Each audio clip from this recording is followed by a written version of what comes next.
warahmatullahi wabarakatuh. Assalamualaikum warahmatullahi wabarakatuh. Perkenalkan, nama saya Fikri, guru ngaji. Fikri atau Fitri? Fikri. Oh, okay. Ya, saya guru ngaji di Tegerong Entertainment. Oke. Ustadz, kaitannya dengan perkataan Imam Malik yang mengatakan ta'allamal adaba qabla an tata'allamal ilma. Beliau belajar adab 16 tahun, belajar ilmu 4 tahun. Yeah. Pertanyaan saya, kenapa belajar adab itu jauh lebih lama dibandingkan dengan belajar ilmu? Yeah. Kemudian adakah kitab khusus yang membahas kaitannya dengan adab? Misal kita belajar wudu, kemudian ada kitab yang membahas tentang adab dalam berwudu. Atau kita belajar tentang fikih sholat, kemudian ada kitab yang membahas adab dalam sholat. Itu saja pertanyaan Ustaz. Baik. Yang pertama, Quran surah kedua di akhir ayat 282.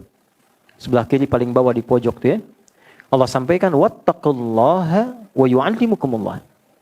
Tingkatkan takwamu kepada Allah, maka dengan peningkatan takwa itu Allah akan mempercepat penambahan pengetahuan dan pemahaman kepadamu. Jadi takwa didahulukan sebelum ilmu. Apa di antara turunan takwa itu? Ternyata turunan takwa itu diantaranya adab. Takwa disebutkan dan derivasinya di Quran sebanyak 240 kali. Pemiliknya disebut taqi, jamaahnya disebut muttaqin. Siapa di antara ciri muttaqin itu? 2. 1, yang punya adab terhadap Allah. Dari mulai dia menata bangunnya, dia doanya, dia berinteraksi dengan istighfarnya. Quran surah ke-51 ayat 15 sampai dengan 23. Ya? Dan orang yang punya adab dengan sesama. Quran surah ketiga ayat 133 sampai 134. Alladzina yunfiquna fis sarai wad dharra wal kadhimina al ghaidha wal 'afina 'anil nas wallahu yuhibbul muhsinin. Adab.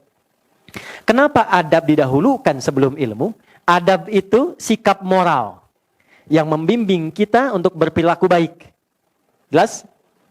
Kalau orang berilmu, adabnya belum baik, moralnya belum baik, maka dia akan membuat perilaku yang buruk, yang damage-nya lebih besar dibandingkan dengan orang yang belum punya ilmu. Orang korupsi kalau pintar, ngambilnya banyak. Dibandingkan dengan orang yang mencuri tapi nggak pintar. Ya kan?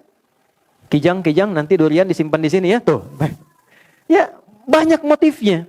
Dan damage-nya lebih banyak. Sama, jangan dikira orang yang punya pengetahuan tapi minim adab, jangan dikira bermanfaat. Merusaknya akan banyak. Ya, akan banyak. Siapa yang banyak memberikan fatwa yang keluar buruk, dan itu mencelakakan. Betapa banyak orang belajar, tapi kemudian setelah belajar berselisih. Ada yang mencela si fulan, ada yang mencela si fulan. Ada yang suami baru ngaji pulang mencela istri. Istri baru ngaji, bid'ahkan suami.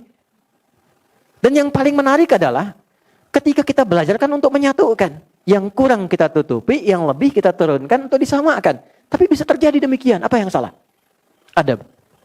Maka Islam datang untuk melatih adab terlebih dahulu. Dan saat yang bersamaan ilmu diberikan. Jadi tidak harus nunggu 16 tahun.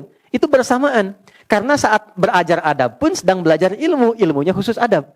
Karena itu para ulama itu mendahulukan pelajaran adab dengan babnya sebelum masuk kepada ilmu-ilmu pokoknya. Apa di antara contohnya?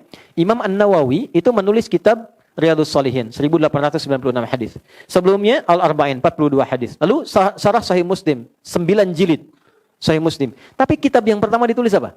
At-Tibyam fi adab hamalatil Quran. Bagaimana ahli Al-Quran itu punya adab dalam mengajar dan dalam belajar. Anda lihat di antara bab pertamanya. Wala yata'allamu illa mimman kamulat ahliyatuhu. Tidaklah seorang murid belajar kecuali kepada guru satu yang pakar di bidangnya. Jangan sampai ini mengundang belajar hadis tapi pada orang yang tidak tahu hadis. Kalau gurunya pakam fikih, fikih saja. Gurunya tafsir, tafsir saja. Jangan diminta guru tafsir ngajar fikih. Salah. Yang kedua apa? Wa kamulat akhlaquhu. Akhlaknya baik. Jangan sampai memang pintar. Tapi maaf, membencinya banyak. Kasar kata-katanya. Sehingga muridnya keluar pintar nas, tapi pintar juga kekasarannya. Pintar juga mencela orangnya. Itu kata Imam Nawawi nggak berkah ilmunya. Maka adab penting. Datanglah dari guru lokal namanya Syekh Muhammad Hashim bin Ash'ari. Menulis 19 kitab. Di antara 19 itu kitab pertamanya Adabul Alim wal Muta'allim. Maka diajarkan di situ dasar-dasar adab. Kemudian masuklah kepada apa yang Anda tadi sampaikan. Saya ada koleksi lebih hampir 40 di kitab tentang sholat.